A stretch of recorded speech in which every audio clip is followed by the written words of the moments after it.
Mi nombre es Rocío Velasco, soy parte de Casa Bruja y pues la verdad soy muy emocionada por participar en este espacio y más que todo por aprender, porque la verdad soy también muy como curiosa, muy interesada en saber un poco más acerca de estas otras formas de crianza que son muy transgresoras, que son también como muy disidentes de las crianzas que estamos acostumbradas de las crianzas heteronormadas.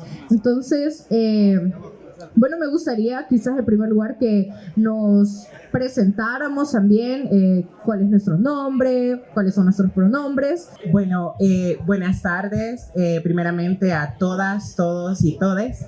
Mi nombre es Aranza Santos y formo parte del equipo de Colectivo Alejandría. Para mí es un gusto estar presente en este espacio. Mi pronombre es ella.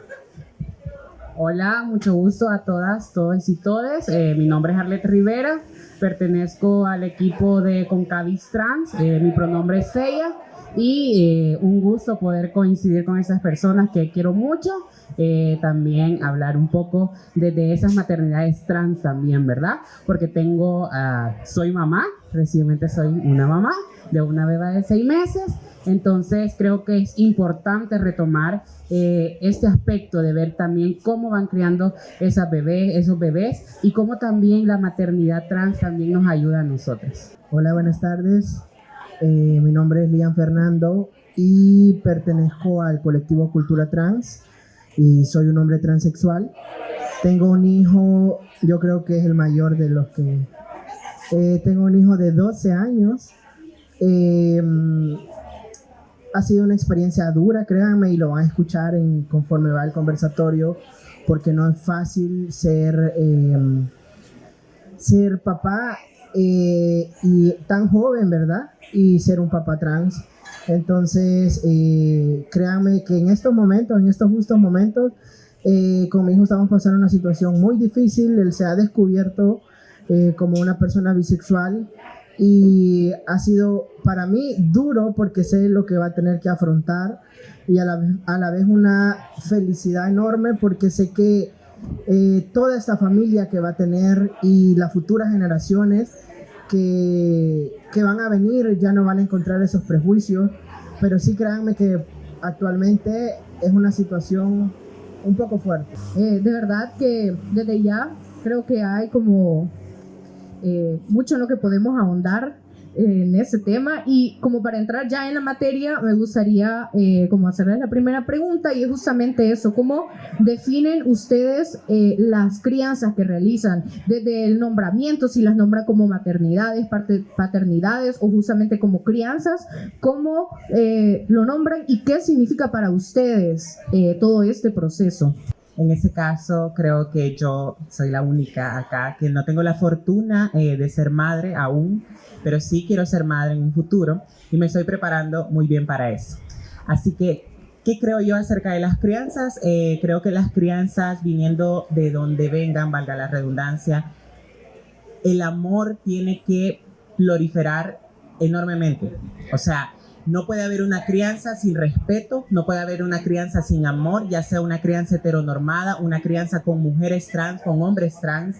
El educar a nuestros hijos, en este caso, es muy importante para las personas que aún no son madres, no son padres, y tienen el sueño en un futuro de serlo. Creo yo que es súper importante partir desde el punto de que si damos amor en ese hogar, si vamos a formar un hogar con las bases de amor y respeto, ese hogar va a florecer súper, súper bien. Y, puede sonar hasta cursi decirlo y hablar de amor, pero sabemos que si en un hogar no existe el amor, la comprensión por parte de los padres hacia los hijos, muy probablemente ese hogar va a fracasar. Y las crianzas comienzan desde ahí, comienzan desde tomar la decisión de ser madre o padre, y saber que nos vamos a afrontar a muchos dilemas, primeramente por la sociedad obviamente machista, patriarcal en la que vivimos, y porque no tenemos un respaldo legal. Las personas trans en este país nos vamos a afrontar a críticas, nos vamos a afrontar a incluso que nos quieran quitar a nuestros hijos, que nos quieran quitar el poder de crearlos de una manera adecuada, ¿no? Y para fortalecerlos también a vivir en este entorno. Yo respeto mucho, la verdad, y admiro mucho a Arlette bastante, porque hace poco estábamos comentando acerca de la crianza que ella le quiere dar y pretende darle a su hija, ¿no? Entonces a mí me llena eso de una nostalgia inmensa, porque digo yo, sí existimos, o sea, las crianzas trans sí existen en este país, no es un problema irreal, no es un problema que no existe. Están las crianzas trans presentes, en este país, y ahondar en estos temas es muy importante, porque ahora nos puede estar pasando a nosotros y mañana le puede pasar a una compañera, a un compañero. Y tener esas palabras adecuadas para decirle, ok, tienes que ser fuerte, porque lo que se viene no es fácil. Criar a un hijo, independientemente en el contexto social en el que estemos, es una responsabilidad muy grande. Si pretendemos ser padres, madres de familia, tenemos que luchar contra todo. Creo que para mí en su momento el poder llegar a formar una familia o tener ese ideal de construir lo que queremos, pero ¿qué es lo que nos han enseñado de tener una familia? ¿Cuál es la familia que nos han dicho que tenemos que tener? La familia heteronormada, un hombre y una mujer, los hijos, o como el patriarcado y el Estado nos ha venido diciendo, esto tenés que seguir un patrón machista, patriarcal. Ahora las maternidades trans, las paternidades trans te vienen a enseñar que podés procrear a través del amor, desde la enseñanza, desde esa forma de vivir distinto, desde el amor que las mujeres, en mi caso como una mujer trans, el hecho de determinarme ser una madre trans también es un acto revolucionario en un país machista, misógino, que no va a darme las oportunidades que otras madres cisgéneros pueden tener en este país. Porque veámoslo desde el hecho de que las leyes biológicamente van a ir hacia el padre de mi hija, sabiendo que es un hombre trans. Entonces, como en todas parejas y en toda familia, no siempre en todo estamos de acuerdo, pues. Entonces, ahí están sus altos y bajos, pero por el momento, para mí, estoy viviendo los mejores 6 meses de mi vida con una nena que ha venido a llenar ese espacio que yo en un momento deseaba y que quizás se puede escuchar raro, no lo sé, pero para sentir ese amor de mujer, ese amor maternal, yo necesitaba cumplir con ese rol de madre, cumplir con ese estereotipo, y que sabemos que debemos de respetar la decisión de aquellos cuerpos gestantes que no quieren ser madres, que no quieren tener hijos, y que también es de respetar el derecho a decidir de las personas, porque no hablemos de mujeres, hablemos de cuerpos gestantes, que los cuerpos gestantes hoy están teniendo abortos, que están teniendo hijos. Entonces, como también venimos y construimos desde otra desconstrucción también el hecho de qué le voy a enseñar yo a mi hija, qué quiero yo para mi hija en este actual ser de país, y cómo también mi hija puede optar por este hecho revolucionario y a qué se va a enfrentar mi hija teniendo padres trans, pues también, porque debemos de ver cuáles van a ser las vivencias de mi hija. Yo conozco al hijo de Fernando y es un niño maravilloso, incluso él sabía que uno de mis sueños era ser madre, siempre había soñado con eso, y hoy en día que lo tengo no me puedo quejar.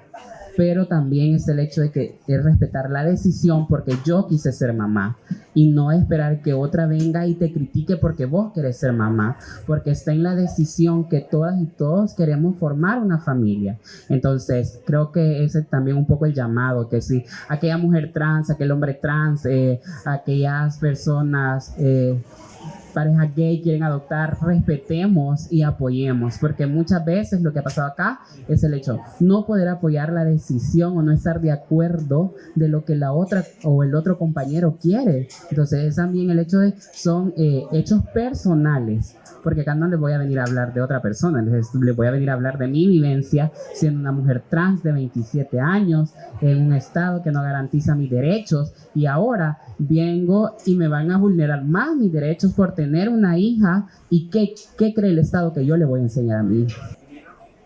Para mí, hablar de crianzas es también hablar de familias escogidas, las familias que nosotros como personas LGBTI escogemos también a lo largo de esta vida, ¿verdad? O de esta transición que hacemos. Entonces, y parte de eso también es adaptar como... yo siempre lo digo, los niños y las niñas no traen prejuicios. Los prejuicios los pone la sociedad y nos impone criarlos de una manera machista, de una manera misógina. Y créanme que eso a la larga es como... afecta un poco a las familias diversas, a las familias que tenemos hijos, inclusive a las familias que no los tienen, pero son simplemente familias. Entonces, a lo largo de la vida, eso afecta porque yo ahora estoy pasando ese momento como en decir, he creado a mi hijo de una manera tan distinta a la que la sociedad nos impone, a la que la sociedad le impone que por ser un niño él tiene que jugar fútbol, él tiene que ser grosero, él tiene que golpear, él tiene que insultar o acosar. Y eso a la larga, quiera sea o no, o sea, en la casa es como nuestro círculo seguro, es donde él se siente seguro de que no van a haber prejuicios, no va a haber discriminación por lo que le guste o por lo que no le guste hacer. En cambio, él actualmente está en un liceo cristiano. Más adelante les voy a contar cómo ha sido la odisea para poderlo matricular en un liceo cristiano, porque era el que más cerca nos quedaba. Pero ahorita estamos en eso de que me mandan a llamar a cada rato, el niño no quiere jugar fútbol, el niño no quiere jugar en los intramuros, el niño tiene comportamientos distintos, y lo asemejan a que es de la diversidad, ¿verdad? El niño es gay. Entonces, cuando el niño simplemente no le gusta como comportarse como sus otros compañeros.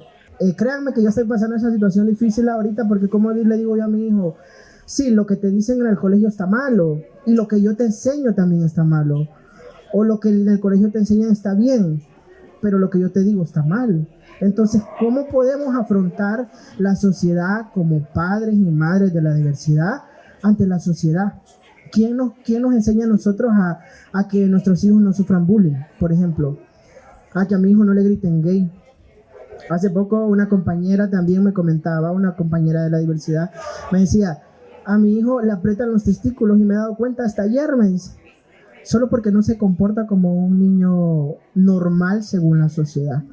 Entonces, hablar de crianza, créanme que es un tema bien delicado y súper enorme, que podríamos hablar de aquí hasta que se termine el conversatorio, de todas las vivencias y todo lo que hemos tratado de sobrellevar las paternidades y las maternidades diversas.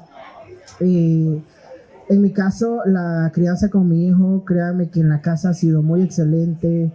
Quienes conocen a mi hijo saben que es un niño súper educado, es criado de una manera distinta, pero para nosotros que sabemos que somos parte de la diversidad, es una manera normal, que tendríamos que estar forjando nuevos futuros personas de respeto para la sociedad, personas que no vayan a ni a acosar, ni a sufrir acoso, ni a sufrir bullying, ni a hacer bullying.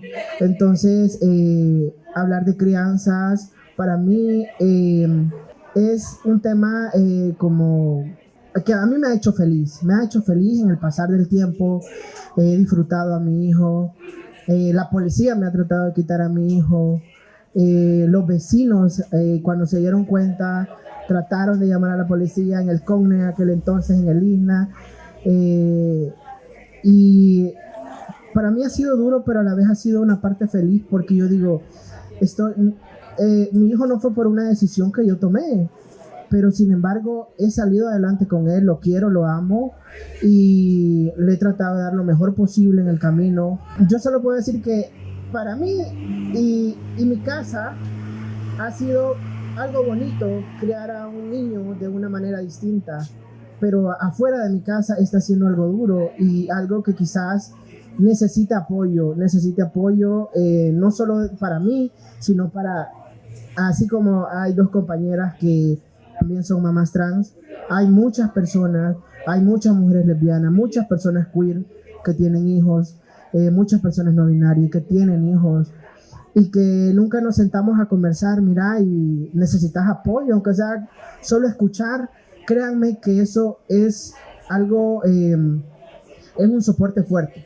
O sea, de que nosotros como la diversidad sexual creamos de que estamos forjando a nuestros hijos para que luego venir, vea, y presentarles a esta gran familia, porque yo siempre lo he dicho, estamos las familias que escogemos y que somos parte de la diversidad sexual porque no hemos tenido el apoyo dentro de nuestras casas, dentro de nuestras familias sanguíneas. El hablar de familias, yo decía, porque hay una pregunta que me enviaron que decía, ¿qué es familia? Pero la familia en realidad es un lazo legal nada más, un lazo sanguíneo. Pero ¿dónde están las familias que nosotros escogemos? ¿Dónde están las familias que nosotros decidimos que queremos? ¿Dónde están las personas que decidimos formar familias distintas según la sociedad?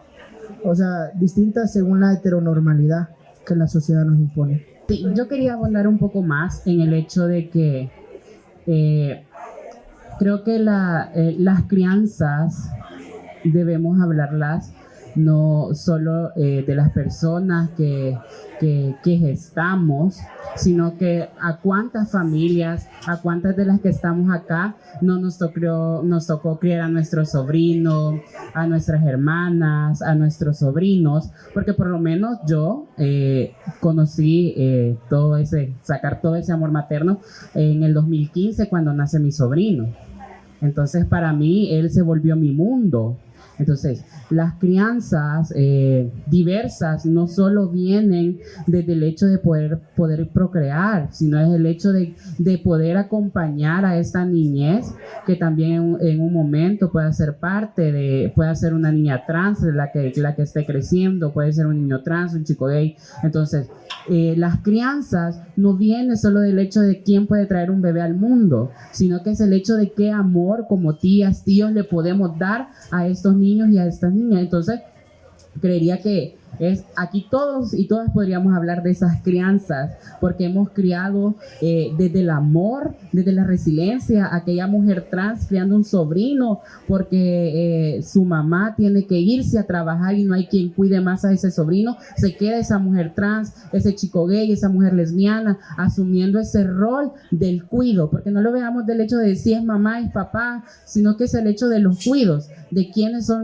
cuidamos a estas personas. Entonces creo que también es el hecho, no solo poder hablar más allá del que es tener solo porque tenemos un hijo. La Aranza lo mencionaba, no tengo un hijo, pero también hemos llegado a tener parejas que tienen hijos. Entonces, cómo los hijos de nuestras parejas conviven con nosotras y cómo también les vamos diciendo, soy una mujer trans, tu papá está conmigo, voy a formar parte de tu familia y vamos a crecer juntas y juntos en este núcleo que nosotras queremos llamar familia. Entonces, va más allá del hecho de, sí, alguien más trajo un bebé al mundo. Justamente me llama la atención varios puntos que mencionaron, y algo que estaba pensando es cómo los derechos sexuales y reproductivos muchas veces los pensamos desde el ser, desde las personas cis, y lo pensamos como desde las mismas normas heteropatriarcales, cuando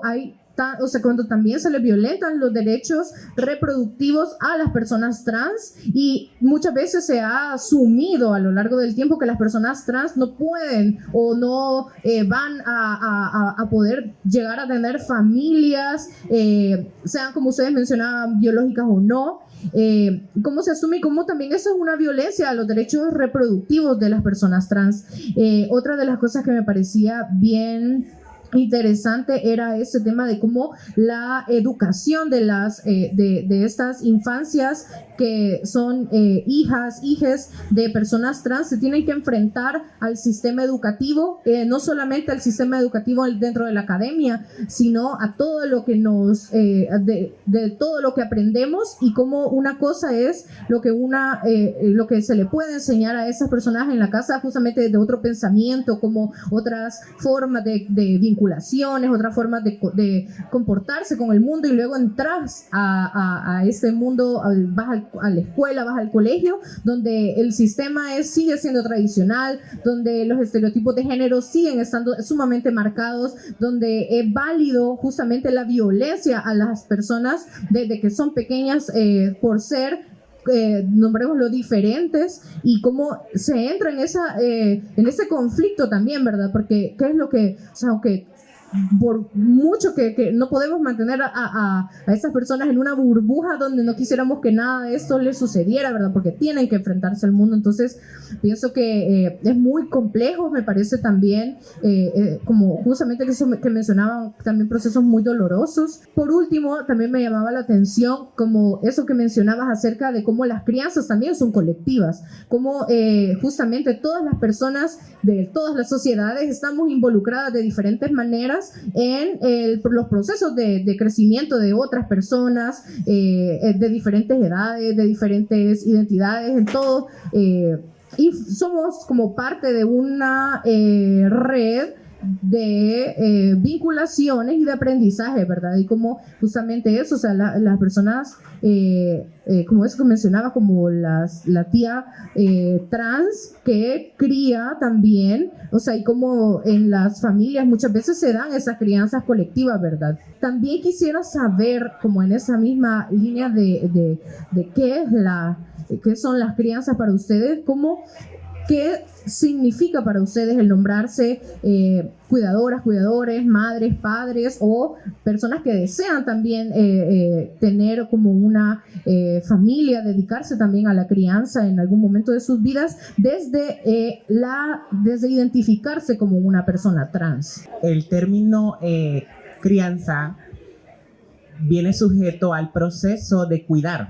Entonces, el cuidado tiene que ser colectivo, basado en que nosotras nos autodenominamos mujeres trans, hombres trans, nos identificamos como personas trans, y desde el momento en el que nosotros damos este paso importante con nuestras familias y decidimos expresar nuestra identidad de género, es desde ese momento en donde nos volvemos autoprotectoras de otras personas. No solamente de infantes, porque no partamos de que no solamente nos volvemos protectoras de infantes, sino que también de otras personas de nuestra misma edad, o personas que no tienen nuestra edad, pueden ser un par de años menores, un par de años mayores, pero en ese momento en el que alguien se acerca a ti, te hace una simple pregunta como: ¿cómo puedo comenzar mi proceso de transición? Tú te sientes parte de la vida de esa persona. Te sientes parte de ese consejo que le vas a dar a esa persona trans que quiere comenzar su transición. Es muy importante y es muy clave. Ahí comienza el cuidado. Y lo podemos decir, no, pero eso no tiene nada que ver con la crianza. Sí tiene que ver con la crianza. Porque como decía acá mi compañera, no es gestar, biológicamente hablando. Acá nos vamos a la parentalidad social. Yo puedo tener mi hogar con diferentes habitaciones, pongamos un ejemplo ahora que es bien famoso de los roomies, y puedo tener personas de diferente diversidad en mi hogar. Y estas personas se pueden acercar a mí y pedirme un consejo y decirme: Aranza, tengo esa situación, Aranza, me vuelvo un ente de cuidado en ese hogar. Esta familia, como nos decía Fernando, esta familia escogida. Y desde el momento en el que yo tengo aquella fuerza interior, desde el momento en el que yo, así literal, con su permiso, me vale lo que la sociedad diga acerca de mí, desde ese momento yo me vuelvo una persona fuerte, me vuelvo una persona que puede mostrarle a los demás que no tenemos que vivir del que dirán, no tenemos que vivir de la opinión pública, sino que tenemos que vivir desde nuestras cuerpas, desde esa resistencia social. Entonces, partiendo de la pregunta que me hacía la compañera, es muy importante destacar que el cuidado colectivo en estos días es sumamente importante. Tenemos encima una expansión del régimen de sección, lo voy a mencionar porque creo yo que es muy importante mencionarlo. No podemos poner esa cortina de, no sé, de esperanza, esa cortina de ilusión, porque el régimen existe en ese país y el régimen es algo peligroso para las personas diversas en este país. Más aún para las personas trans que no tenemos ninguna potestad legal con cuál defendernos. Entonces, el cuidado colectivo tiene que ser como nuestra herramienta diaria. Si una persona se nos acerca a pedirnos un consejo, por muy pequeño que sea, no lo veamos menos. Partamos de ahí, no lo veamos menos ese consejo. Y eso se vuelve una crianza. ¿Por qué? Porque estamos enseñando, estamos educando, estamos fortaleciendo a otra persona. No estamos lactando, no estamos gestando, sí, pero estamos cuidando. Y el término crianza viene de cuidar a una persona hasta que se vuelve adulta. Y muchas personas llegan adultas, y hay que mencionarlo, y todavía no son independientes de pensamiento. Muchas personas adultas todavía dependen de la opinión de las demás personas que están a su alrededor. Dependen de esos consejos. Partiendo de ese consejo que le está brindando a esta persona, tú estás apoyando a cuidar a esta persona. Entonces, creo que es sumamente importante dejar esclarecido que las personas diversas formamos parte muchas veces de las crianzas colectivas. Porque a mí me ha tocado el caso de aconsejar a muchas chicas trans, algunas menores de edad, algunas mayores de edad, pero están comenzando este proceso de dar este paso súper importante a la transición. O sea, yo quiero ser una madre en esta rama de, no quiero ser una madre que biológicamente, sino que quiero ser una madre con parentalidad social.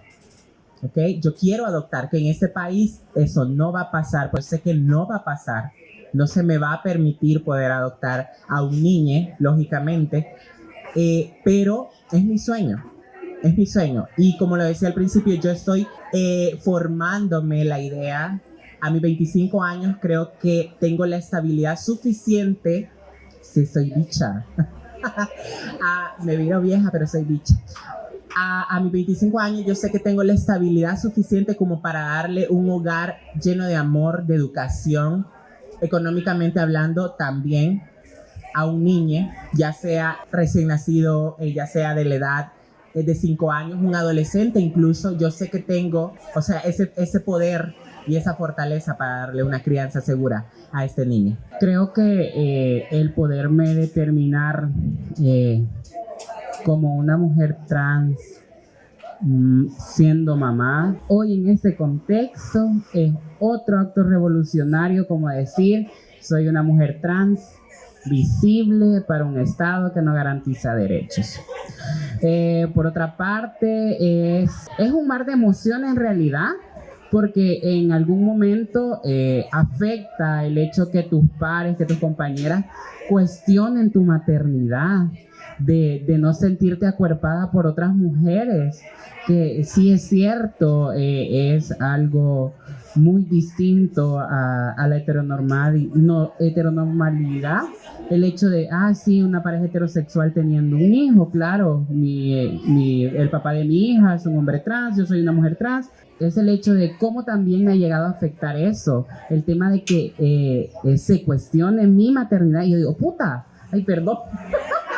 Cómo vienen otras mujeres a cuestionarte tu maternidad y no te sentís apoyada y empezás a hacer punto de crítica de otras mujeres que se dicen ser sororas, que se dicen ser hermanas, que se dicen ser feministas, que se dicen ser tus compañeras de lucha, pero al final también son parte de ese proceso de desconstrucción, de cómo también las mujeres organizadas podemos ir desconstruyendo un montón de temas.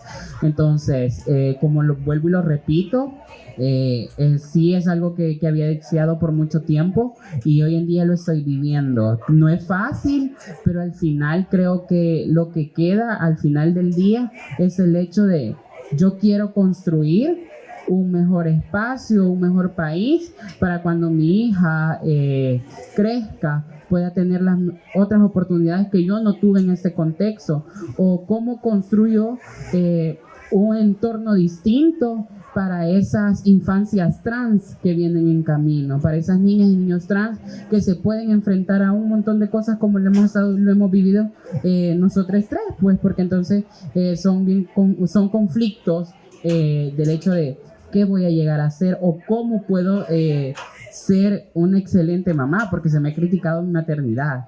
Entonces, como les mencionaba, de alguna manera como pareja y como padres no siempre tenemos las mejores relaciones. Entonces es el hecho de que también los cuidos va más allá de solo decir o estar frente a tu hijo y decirle sí, yo soy tu mamá, yo soy tu papá, pero cómo día con día vamos construyendo ese amor desde la sororidad, desde la empatía para nuestros hijos y hijas.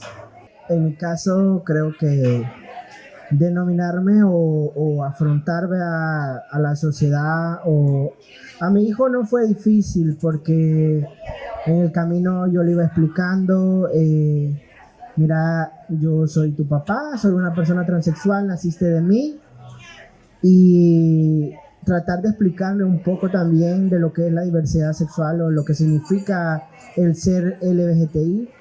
Entonces, yo creo que ante la sociedad es un acto de valentía.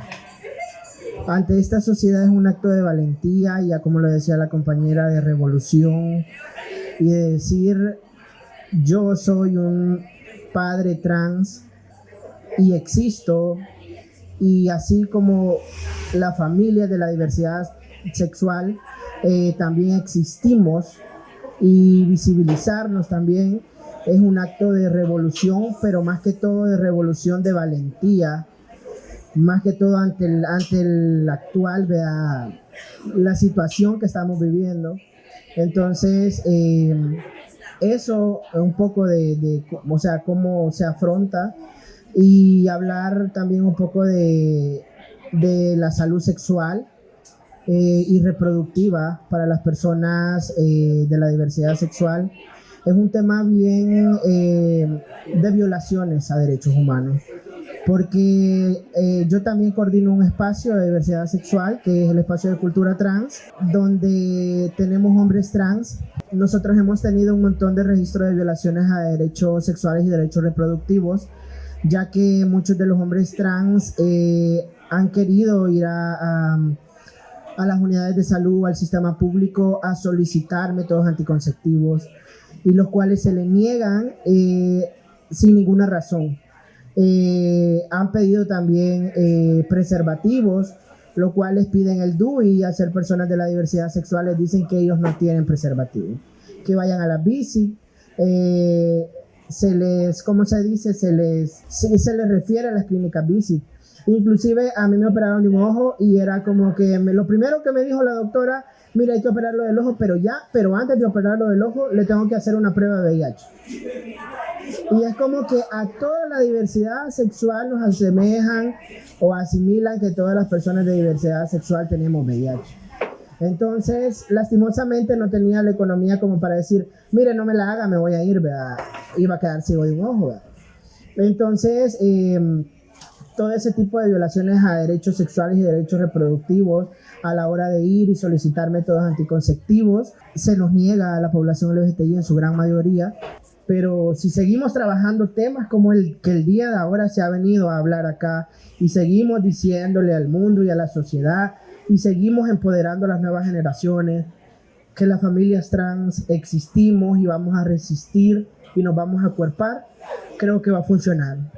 Va a funcionar, y las futuras generaciones no van a tener que sufrir lo que día con día las familias de la diversidad sexual. Así como mi historia, hay otro montón de historias de compañeras lesbianas y que han tenido que sufrir, inclusive han tenido que ser desplazadas forzosamente de sus lugares donde viven, inclusive algunas salir del país con sus familias, con sus hijos, lastimosamente por el estado en el que vivimos. Yo de verdad agradezco este espacio y agradezco que ya empecemos a hablar de las familias de la diversidad sexual, las que sí somos cuerpos gestantes y hemos tenido hijos, pero también que hablemos de las familias que hemos escogido como personas de la diversidad.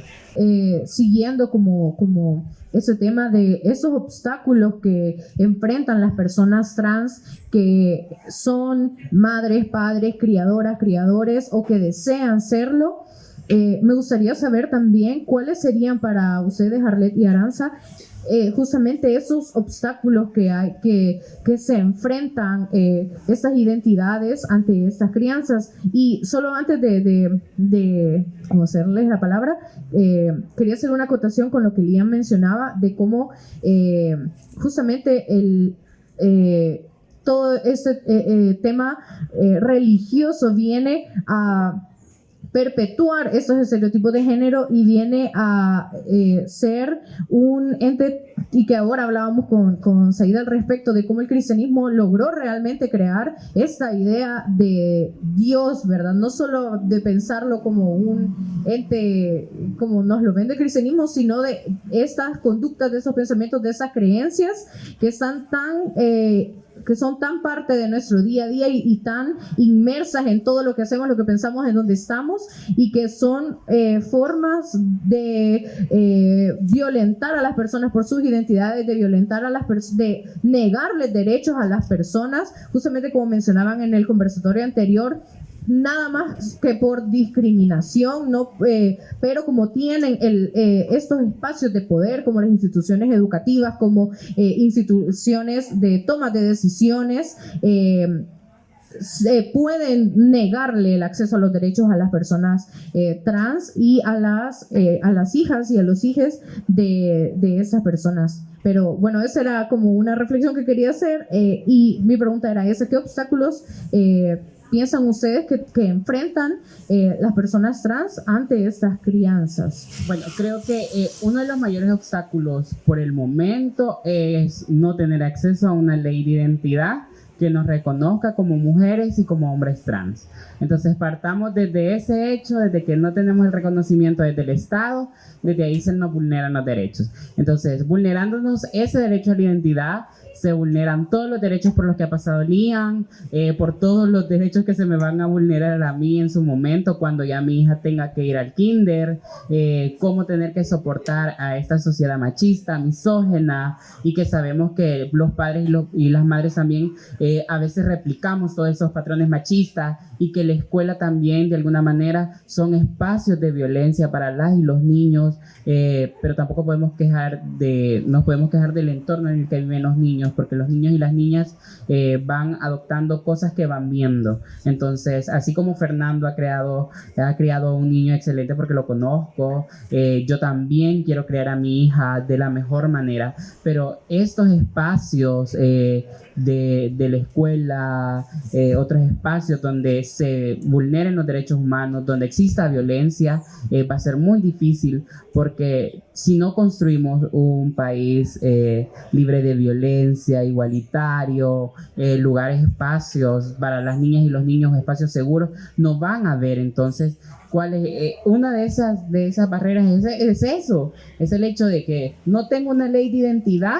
¿Cómo yo voy a inscribir a mi hija en un kinder? En mi caso, pues porque mi hija apenas tiene 6 meses. Entonces, ¿a qué se enfrenta el papá de mi hija al momento de ir a los controles de salud? Y como yo lo he dicho, conmigo lo que sea, pero con mi hija y con el papá de mi hija no se metan, porque ahí sí se me olvida todo lo que sé, y ahí sí yo lo puedo decir, voy a ser una fiera, voy a ser una perra por defender lo que es lo mío. Y aquí hoy en día o lo defendés pues, porque no hay de otra. Entonces, esta es la realidad que vivimos las personas trans que somos mamás, que somos papás día con día. Entonces tenemos que enfrentar el cuestionamiento del Estado para poder darle todo el ejercicio de los derechos humanos a nuestros hijos. Bueno, creo que solo voy a abonar un poco acerca de eso, porque acá mi hermana ya me quitó las palabras que tenía, todas. No, pero sí, o sea, obviamente lo fundamental aquí sería primero el respeto y el reconocimiento del Estado salvadoreño a las personas trans, para poder, ¿no?, criar a nuestros hijos con la plenitud, con la mejor plenitud posible. Luego de eso también viene atado el hecho de la misma sociedad. O sea, la misma sociedad se vuelve un obstáculo grandísimo. Yo tengo una anécdota de unos amigos de una pareja gay, de dos chicos gay, que estaban criando a un niño juntos en un hogar. La mamá del infante estaba fuera del país, pero había hecho todo lo posible por dejarle toda esa potestad legal, ¿no? Al chico, que era el padre del menor. Pero ¿qué sucede? Ellos vivían en una residencial y las personas al principio, bueno, ellos se mudaron, vivían en un lugar algo rural, se mudaron a una residencial y los vecinos comenzaron a notar, ¿no? Que solo eran dos hombres criando a un niño. Entonces comenzaron los rumores. Hasta los vigilantes de la residencial comenzaron los rumores de esta pareja, ¿no? Y ahí es donde comienza el estigma y la discriminación, que en este caso se volvió tan peligroso para esta pareja. Yo estuve muy cerca del caso porque el chico me preguntaba, o sea, en la desesperación, me preguntaba qué podía hacer para que cesara el acoso de todas estas personas de la comunidad. Llegaron al límite, se reunió la junta directiva de la colonia, de la residencial, hasta que llegó la policía. Llegó la policía, les pidieron los documentos del niño, la acta de nacimiento, todo lo legal posible para hacer constar que el niño no estaba viviendo bajo maltrato. Porque todas las personas de la residencial hablaron de maltrato, para obviamente disfrazar el hecho de la discriminación que le estaban haciendo a esta pareja, ¿no? De dos chicos gay. Entonces, bueno, yo digo una cosa y como lo decía mi compañera Carla, la sociedad hipócrita.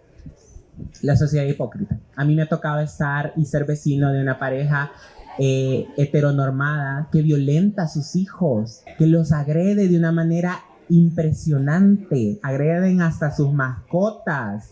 O sea, seres que no tienen amor en el corazón, creo que no les corre sangre, les corre vinagre. Pero la cuestión está que un hogar violento, un hogar donde los padres discuten a cada rato, estos padres vienen y se atreven a denunciar el caso de estos. O sea, y no lo digo de que todo en la sociedad es igual, no, pero aquí sí se me sale el puta que dijo aquí mi hermana, porque puta, la verdad es que es tremendo, ¿no? Para terminarles la historia, y ellos cesar el acoso, la madre del menor tuvo que sacarles papeles a los dos, al nene también, y se lo llevó del país. Actualmente están viviendo en Italia, a plenitud totalmente, gracias a una deidad por ahí que está en el espacio-tiempo. Llegar hasta estas consecuencias para poder criar a un niño. ¿Qué necesidad hay tenerme que ir de mi país, donde hablan mi idioma, donde yo me siento cómoda, cómode, donde tengo a mi familia genética? ¿Qué necesidad hay de que yo me tengo que ir de mi país para poder formar una familia? No, pero ahí están los antiderechos, ¿verdad? Diciendo que nosotros tenemos todos los derechos habidos y por haber en este país. Díganme ustedes, yo como una persona trans, salgo a la calle con mi documento de identidad que no me identifica en lo absoluto, me expongo al maltrato y no lo vamos a ver como una víctima, no, me expongo al maltrato y lo hago con orgullo, porque sí lo hago con orgullo. Yo salgo a la calle, muestro mi documento de identidad, aunque no me gusta mostrarlo, lo muestro en las instancias donde es necesario mostrarlo y lo hago con orgullo. Pero también ahí en la calle, cuando salgo a marchar, cuando salgo a dejar mi garganta ahí en las calles, ahí sí me desahogo y expreso toda mi frustración ante este estado misógino y machista, patriarcal también. La sociedad se vuelve un obstáculo más allá de lo que decía mi compañera, la ley de identidad, que es muy importante y que ahí se abrirían muchas brechas para que las personas trans podamos ejercer crianzas legales, porque sí ejercemos crianzas, pero no legales. Y uno se pone a pensar hasta dónde hemos llegado en pleno siglo XXI. No nos volvamos obstáculo.